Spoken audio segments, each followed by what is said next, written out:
Dari langit yang memuntahkan asap tebal hingga tiupan sangkakala yang mengguncang alam semesta, dari kehancuran dunia hingga kebangkitan di padang mahsyar yang menentukan nasib abadi. Al-Quran mengungkap kisah hari kiamat yang begitu nyata dan mengerikan. Tanda-tandanya mungkin sudah dekat, peristiwa dahsyatnya tak terelakkan, dan akhirnya menanti, surga atau neraka. Apakah kamu siap menghadapi hari ketika waktu berhenti dan segala rahasia terbuka? Bagian 1. Tanda-tanda hari kiamat dalam Al-Quran. Hari kiamat adalah salah satu pilar keimanan dalam ajaran Islam yang wajib diyakini oleh setiap Muslim. Dalam Al-Quran, Allah Subhanahu wa Ta'ala memberikan gambaran tentang tanda-tanda yang akan menunjukkan kedekatan hari kiamat, baik melalui petunjuk langsung maupun isyarat, yang dapat dipahami melalui tafsir dan penjelasan para ulama.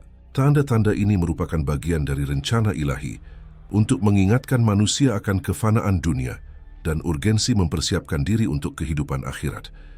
Berdasarkan Al-Quran, tanda-tanda hari kiamat dapat dikelompokkan menjadi 2 jenis utama.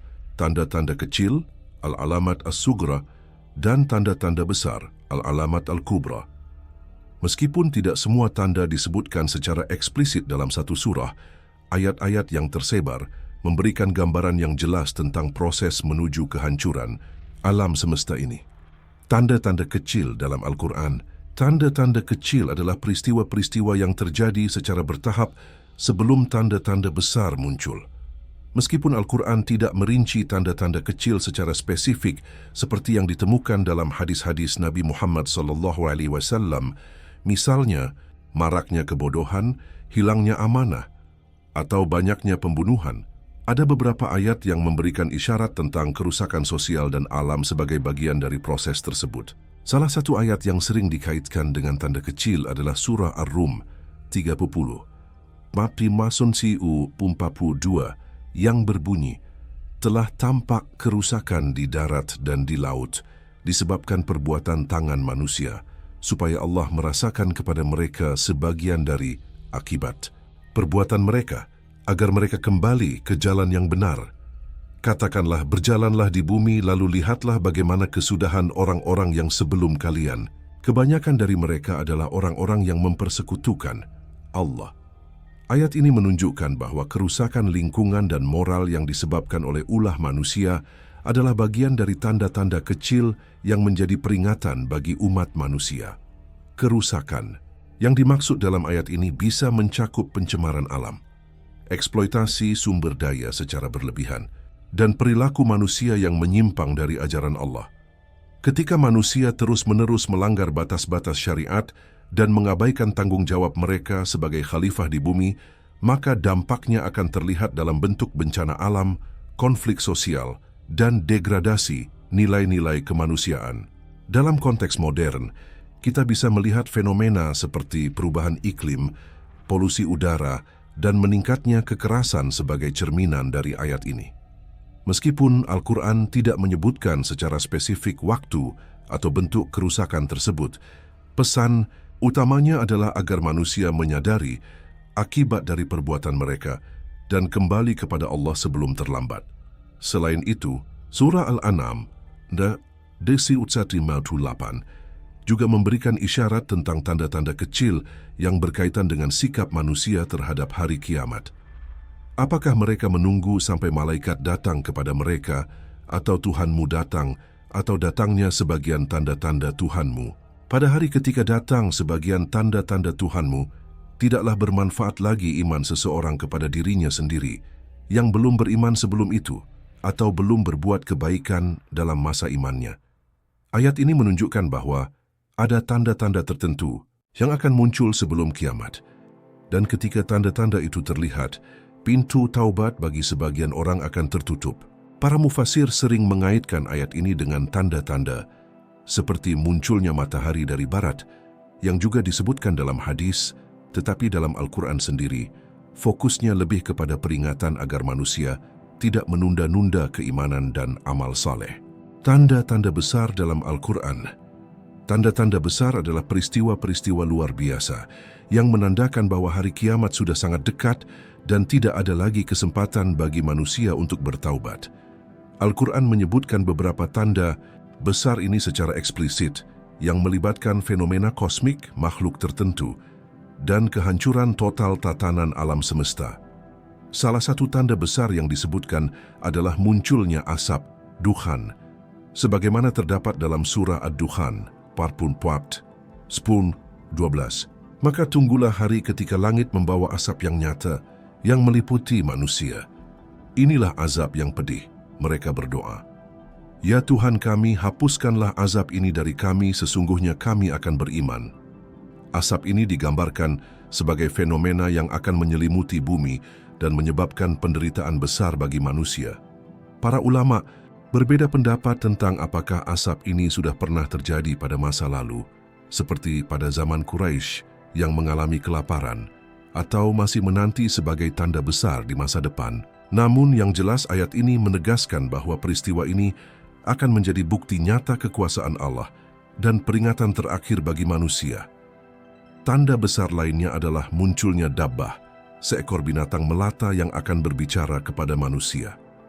Dalam surah An-Naml 27:82, Allah berfirman, "Dan apabila perkataan ketentuan masa kehancuran telah jatuh atas mereka, kami keluarkan seekor dabbah, binatang melata, dari bumi yang akan mengatakan kepada mereka bahwa manusia tidak yakin kepada ayat-ayat kami." Dabbah ini adalah makhluk misterius yang tidak dijelaskan bentuknya secara rinci dalam Al-Quran, tetapi fungsinya sangat jelas, menyampaikan kebenaran kepada manusia yang selama ini mengabaikan ayat-ayat Allah. Kemunculannya akan menjadi salah satu tanda bahwa waktu kiamat sudah tidak dapat dihindari lagi. Para mufasir seperti Ibnu Katsir menyebutkan bahwa dabbah akan muncul dari bumi, mungkin dari tempat suci seperti Mekah, dan akan menjadi saksi atas kezaliman manusia. Selain itu, Al-Quran juga menggambarkan kehancuran alam semesta sebagai bagian dari tanda-tanda besar.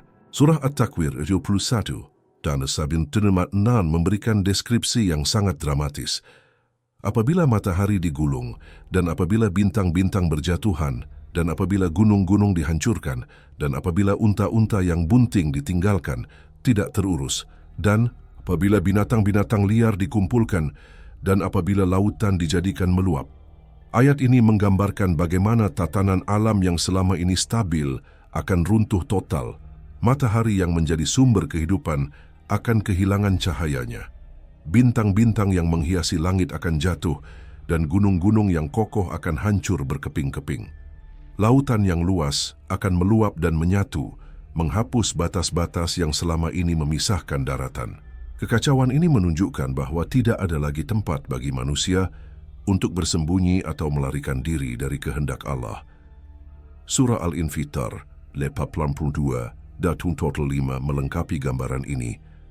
Apabila langit terbelah, dan apabila bintang-bintang jatuh berserakan, dan apabila lautan dijadikan meluap, dan apabila kuburan-kuburan dibongkar, maka setiap jiwa akan mengetahui apa yang telah dikerjakan dan ditinggalkan. Langit yang selama ini tampak kuat dan tak tergoyahkan akan terpecah, menandakan bahwa kekuasaan Allah jauh melampaui apa yang bisa dibayangkan manusia. Ketika kuburan-kuburan dibongkar, ini menjadi isyarat bahwa proses kebangkitan akan segera dimulai setelah tanda-tanda besar selesai. Makna dan hikmah. Tanda-tanda kiamat baik kecil maupun besar memiliki makna mendalam dalam ajaran Islam. Pertama, mereka menjadi bukti kekuasaan Allah atas seluruh ciptaannya. Tidak ada satupun makhluk yang dapat menghentikan atau mengubah rencana Allah ketika waktu kiamat telah ditetapkan. Surah Asy-Syura 42, 17-18 menegaskan, Allah lah yang telah menurunkan kitab Al-Quran dengan membawa kebenaran dan neraca, keadilan. Tahukah kamu, boleh jadi hari kiamat itu sudah dekat? Orang-orang yang tidak yakin kepada hari kiamat meminta agar hari itu segera terjadi, sedangkan orang-orang yang beriman merasa takut kepadanya dan mereka yakin bahwa kiamat itu benar-benar akan terjadi. Ayat ini menunjukkan bahwa kiamat adalah rahasia ilahi, tetapi tanda-tandanya adalah peringatan agar manusia selalu waspada. Kedua, tanda-tanda ini mengajak manusia untuk introspeksi dan bertaubat. Ketika tanda kecil seperti kerusakan moral dan bencana alam muncul. Itu adalah panggilan untuk kembali ke jalan Allah sebelum tanda besar datang dan pintu taubat tertutup. Ketiga tanda-tanda kiamat mengingatkan bahwa dunia ini sementara. Segala keindahan, kekayaan dan kekuasaan yang dimiliki manusia akan lenyap ketika kiamat tiba, sehingga yang tersisa hanyalah iman dan amal saleh. Dengan demikian, tanda-tanda hari kiamat dalam Al-Quran bukan sekadar cerita tentang kehancuran, tetapi juga pelajaran tentang keimanan, tanggung jawab, dan persiapan menghadapi akhir zaman. Bagian 2. Kejadian pada hari kiamat. Menurut Al-Quran, hari kiamat adalah puncak dari kehancuran dunia dan akhir dari segala kehidupan sebagaimana yang kita kenal. Dalam Al-Quran, hari ini digambarkan sebagai peristiwa yang sangat besar, penuh dengan keagungan, kengerian dan kekuasaan Allah Subhanahu wa Ta'ala yang tak tertandingi. Setelah tanda-tanda kecil dan besar selesai muncul, maka tibalah saat ketika alam semesta mengalami kehancuran total, diikuti oleh proses kebangkitan kembali semua makhluk untuk menghadapi hari perhitungan. Al-Quran menggunakan bahasa yang puitis, namun tegas untuk menggambarkan hari ini, memberikan manusia gambaran yang jelas, agar mereka memahami betapa seriusnya peristiwa ini dan mempersiapkan diri dengan iman dan amal saleh. Awal hari kiamat, tiupan sangkakala pertama. Kejadian hari kiamat dimulai dengan peristiwa yang disebut Nafkhah al-Faza' atau Nafkhah as-Sa'a, yaitu tiupan sangkakala pertama yang dilakukan oleh malaikat Israfil atas perintah Allah. Dalam surah Az-Zumar 39:68, Allah berfirman, "Dan ditiup sangkakala, maka matilah apa yang ada di langit dan di bumi kecuali yang dikehendaki Allah. Kemudian ditiup lagi sangkakala itu, maka tiba-tiba mereka berdiri menunggu putusan masing-masing." Tiupan pertama ini disebut sebagai tiupan kehancuran karena menyebabkan kematian massal bagi seluruh makhluk hidup di langit dan bumi, termasuk manusia, jin, malaikat, kecuali yang dikecualikan oleh Allah, dan bahkan binatang. Ayat ini menegaskan bahwa tidak ada satupun ciptaan yang dapat bertahan dari kehendak Allah ketika saatnya tiba. Para mufassir menjelaskan bahwa yang dikehendaki Allah dalam ayat ini merujuk kepada malaikat-malaikat tertentu seperti malaikat maut, Israel, malaikat peniup sangkakala, Israfil, atau malaikat penjaga arsy yang tetap hidup untuk menyelesaikan tugas mereka sebelum akhirnya mereka pun mati. Kehancuran ini bersifat menyeluruh dan instan, menunjukkan bahwa kekuasaan Allah tidak terbatas oleh waktu atau ruang. Ketika tiupan pertama ini terjadi, dunia yang selama ini penuh dengan kehidupan akan menjadi sunyi sepi, meninggalkan kehampaan yang menakutkan, kehancuran kosmik dan alam semesta. Setelah tiupan pertama, Al-Quran menggambarkan kehancuran total, tatanan alam semesta dengan detail yang luar biasa.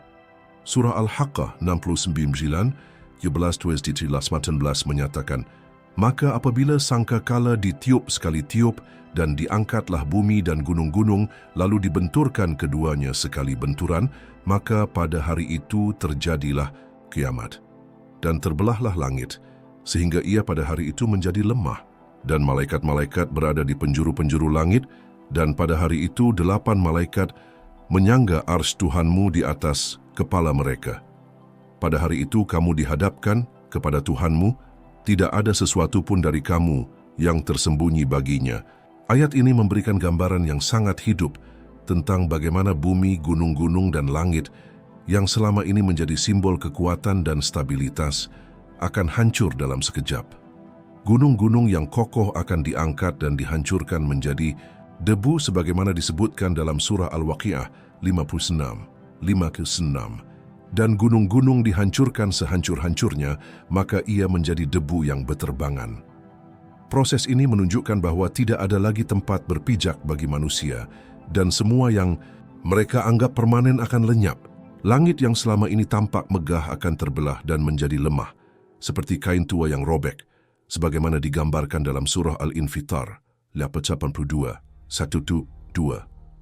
Apabila langit terbelah dan apabila bintang-bintang jatuh berserakan, bintang-bintang yang menghiasi langit akan kehilangan cahayanya dan jatuh, menambah kekacauan kosmik yang tak terbayangkan.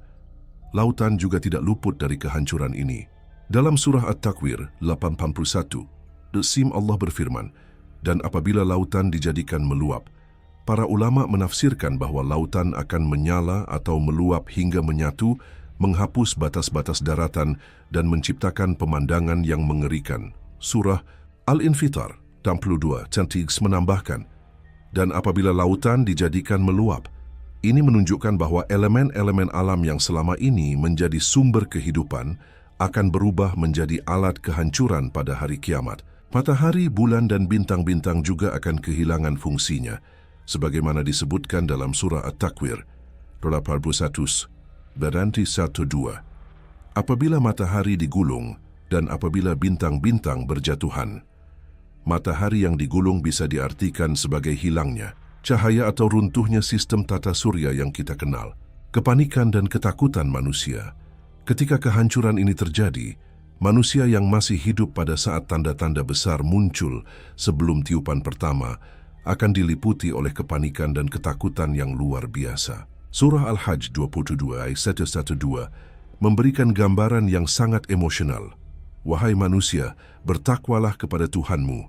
Sesungguhnya guncangan hari kiamat itu adalah suatu kejadian yang sangat besar.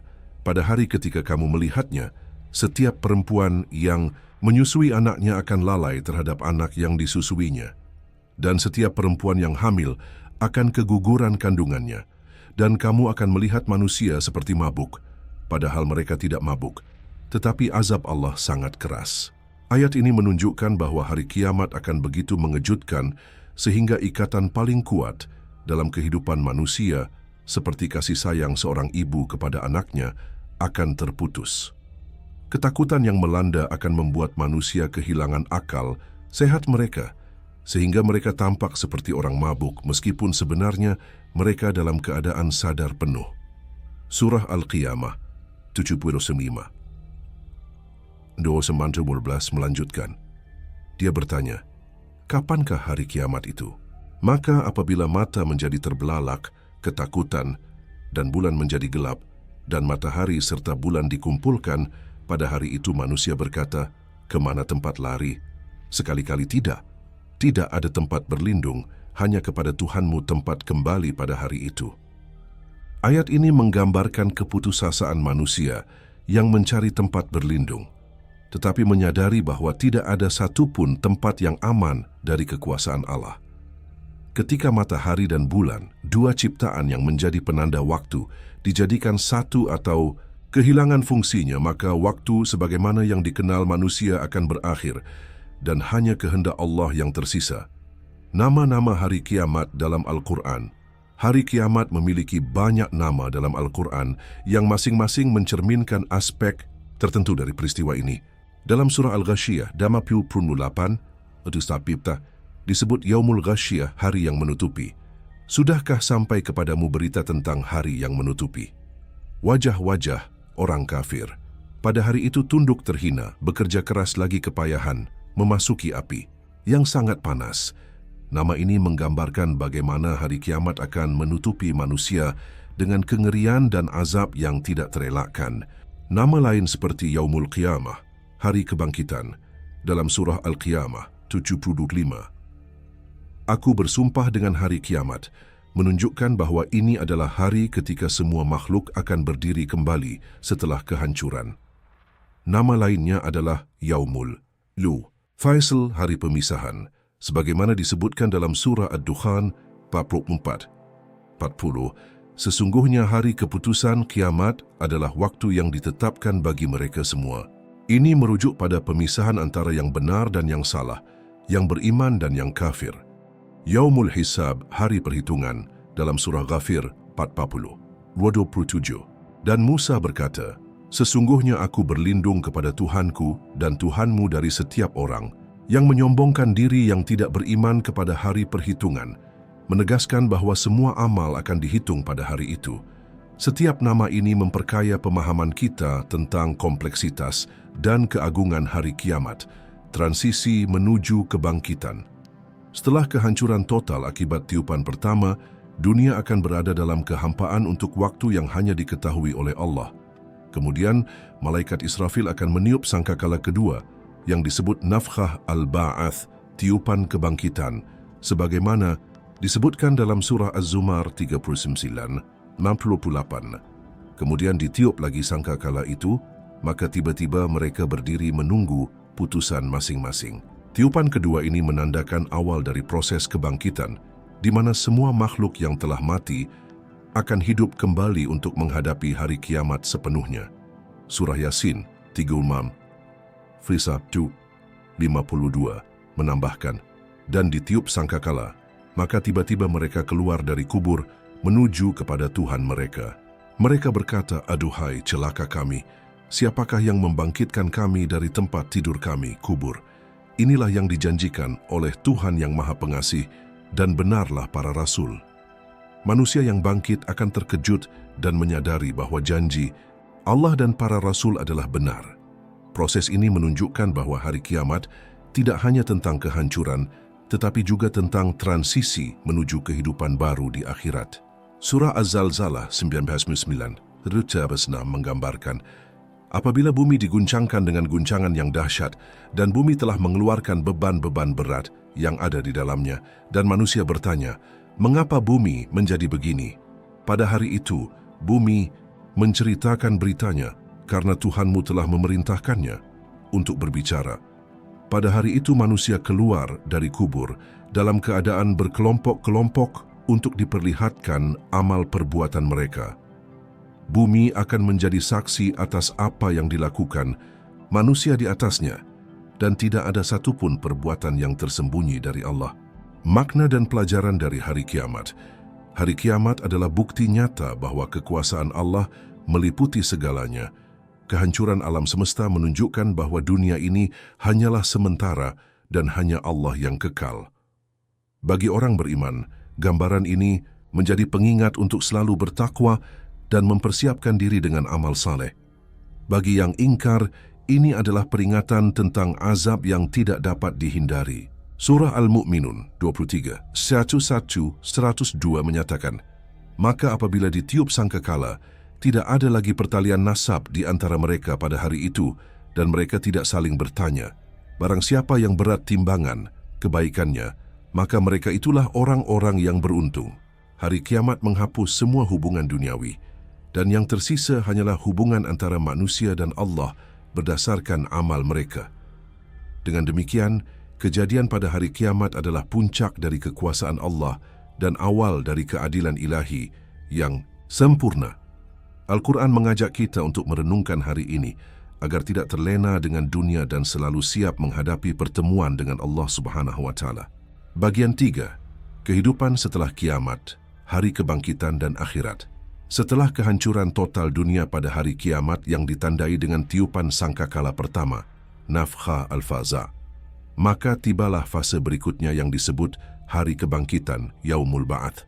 Dalam Al-Quran, proses ini digambarkan sebagai keajaiban besar yang menunjukkan kekuasaan Allah Subhanahu wa Ta'ala dalam menghidupkan kembali semua makhluk yang telah mati untuk menghadapi hari perhitungan dan kehidupan abadi di akhirat. Hari kebangkitan adalah awal dari tahap akhir perjalanan manusia, di mana setiap individu akan menerima balasan atas apa yang telah mereka lakukan di dunia. Al-Quran menguraikan peristiwa ini dengan detail yang penuh makna, memberikan pelajaran tentang keadilan, rahmat, dan keabadian yang menjadi inti ajaran Islam. Kebangkitan kembali, tiupan sangkakala kedua. Kehidupan setelah kiamat dimulai dengan tiupan sangkakala kedua, yang disebut nafkhah al-ba'ath atau tiupan kebangkitan.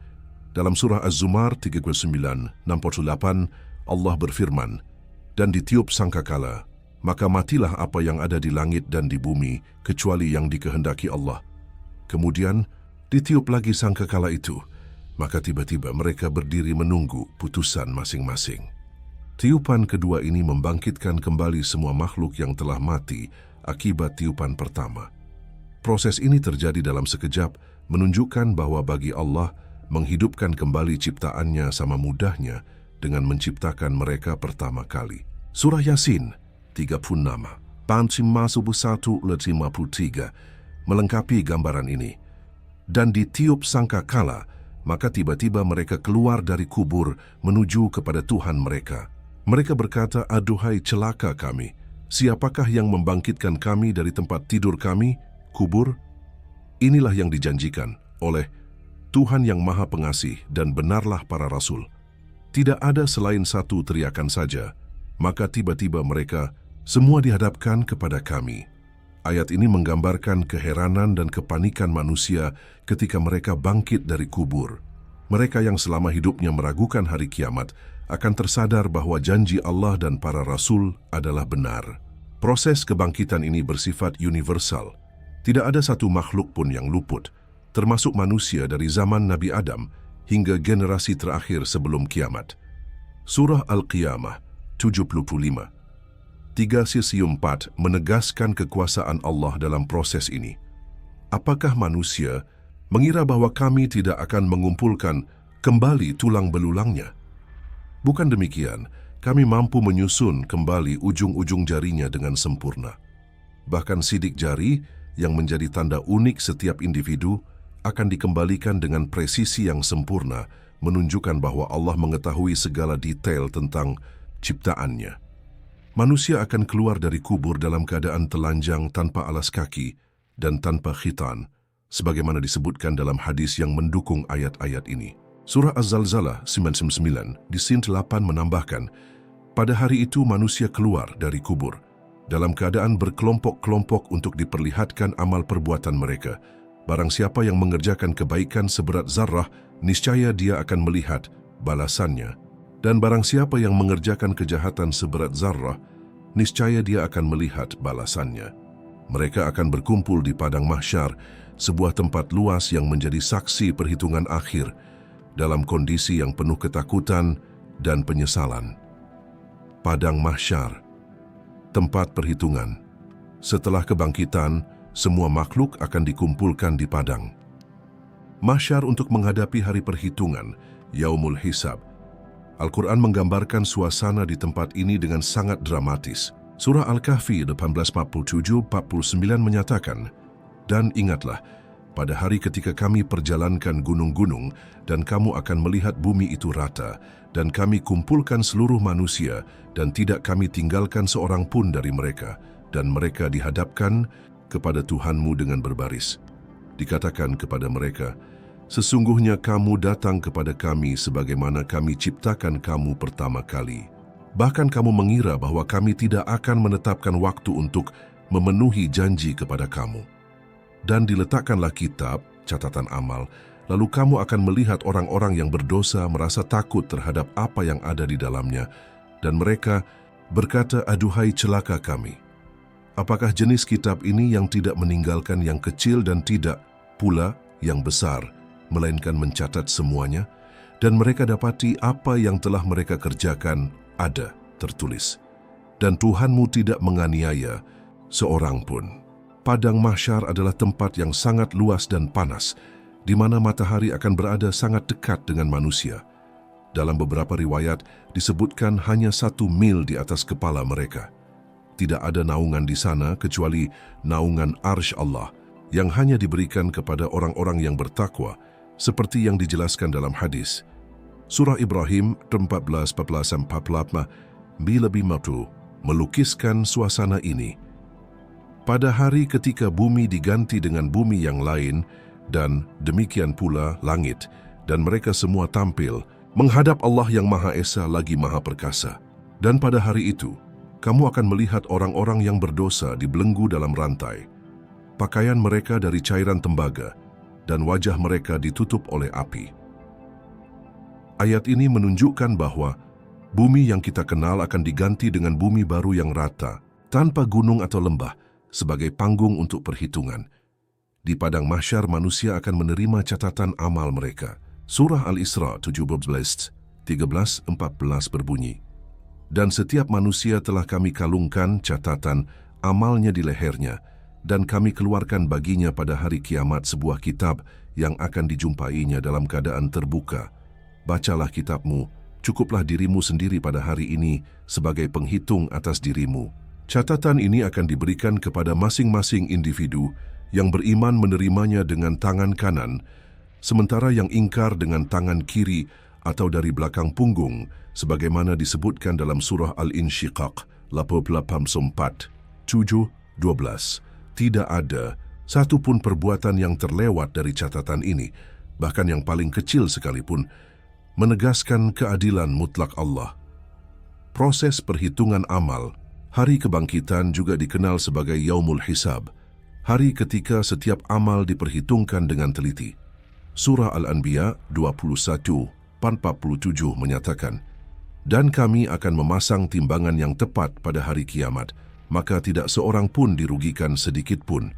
Dan jika amalnya hanya seberat biji sawi, pasti kami mendatangkannya untuk dihitung, dan cukuplah kami sebagai pembuat perhitungan." Timbangan ini bersifat simbolis namun nyata, mengukur bobot kebaikan dan keburukan seseorang. Allah tidak akan menganiaya siapapun. Setiap individu akan menerima balasan yang sesuai dengan apa yang telah mereka lakukan. Proses perhitungan ini melibatkan saksi-saksi yang akan bersaksi atas perbuatan manusia. Surah An-Nur 24:4 menyebutkan, pada hari ketika lidah, tangan dan kaki mereka menjadi saksi atas mereka terhadap apa yang dahulu mereka kerjakan. Anggota tubuh manusia sendiri akan berbicara, mengungkapkan dosa-dosa yang disembunyikan selama hidup. Selain itu, bumi juga menjadi saksi, sebagaimana dalam surah Az-Zalzalah 99. 5. Pada hari itu bumi menceritakan beritanya, karena Tuhanmu telah memerintahkannya untuk berbicara. Malaikat yang mencatat amal sebagaimana disebutkan dalam surah Qaf 50:17-18 juga akan memberikan laporan ketika dua malaikat mencatat perbuatannya, yang satu duduk di sebelah kanan dan yang lain di sebelah kiri. Tidak ada suatu kata yang diucapkannya melainkan ada di dekatnya malaikat pengawas yang selalu siap mencatat. Bagi orang-orang yang zalim, perhitungan ini akan menjadi momen yang penuh penyesalan. Surah Al-Haqqah 69, 25-29 menggambarkan, adapun orang yang diberikan kitabnya dari sebelah kiri, maka dia berkata, "Alangkah baiknya jika kitabku tidak diberikan kepadaku, sehingga aku tidak mengetahui bagaimana perhitunganku. Alangkah baiknya jika kematian itu menyelesaikan segalanya. Hartaku tidak berguna bagiku, kekuasaanku telah lenyap dariku." Sebaliknya, bagi orang beriman, momen ini adalah kebahagiaan, seperti dalam surah Al-Haqqah 69, 19-24. Adapun orang yang diberikan kitabnya dari sebelah kanan, maka dia berkata, "Ini bacalah kitabku, sesungguhnya aku yakin bahwa aku akan menemui perhitunganku." Maka dia berada dalam kehidupan yang diridai, dalam surga yang tinggi, buah-buahannya dekat. Dikatakan kepadanya, "Makan dan minumlah dengan nikmat karena apa yang telah kamu kerjakan dahulu di masa lalu." Pemisahan menuju surga dan neraka. Setelah perhitungan selesai, manusia akan dibagi menjadi dua kelompok, penghuni surga dan penghuni neraka. Proses ini disebut Yaumul Fasl, hari pemisahan, sebagaimana dalam surah Al-Mursalat 77, 13 dan 14. Untuk hari pemisahan. Dan tahukah kamu apakah hari pemisahan itu? Surga adalah tempat penuh kenikmatan yang disediakan bagi orang-orang yang bertakwa. Surah Ar-Rahman 55-1 memberikan gambaran yang indah. Dan bagi orang yang takut pada kebesaran Tuhannya, ada dua surga. Yang keduanya penuh dengan cabang-cabang pohon dan buah-buahan. Lalu nikmat Tuhanmu yang manakah yang kamu dustakan? Di dalamnya ada bidadari-bidadari yang bermata jeli, seperti mutiara yang tersimpan baik, sebagai balasan atas apa yang mereka kerjakan. Surga digambarkan dengan sungai-sungai yang mengalir, buah-buahan yang selalu tersedia, dan kenikmatan yang tidak pernah terbayangkan di dunia. Sebaliknya, neraka adalah tempat siksaan bagi orang-orang yang ingkar dan durhaka.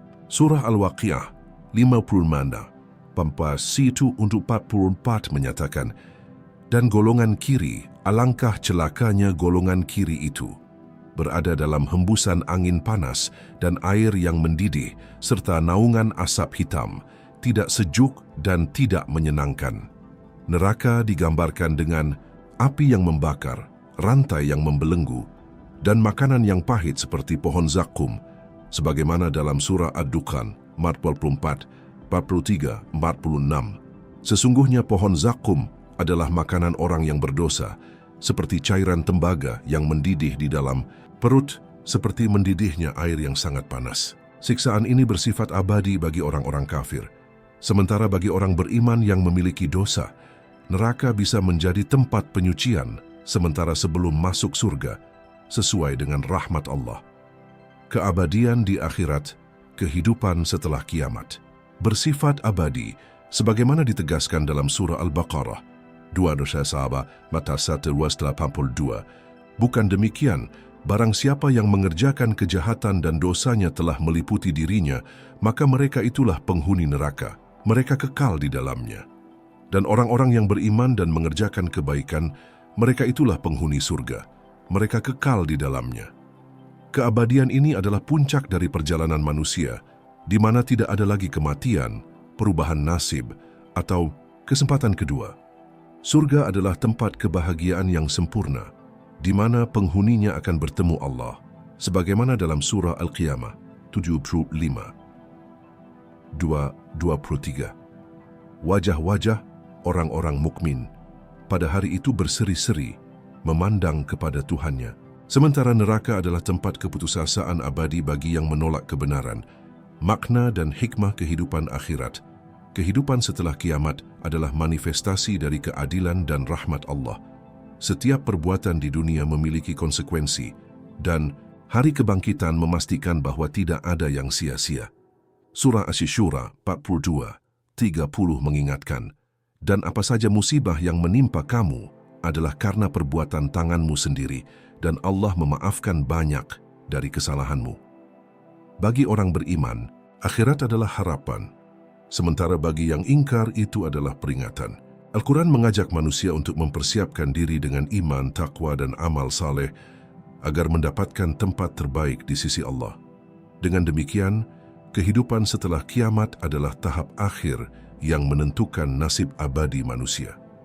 Ini adalah puncak dari janji Allah kepada hambanya, di mana kebenaran terungkap, keadilan ditegakkan, dan rahmatnya meliputi orang-orang yang dikehendakinya.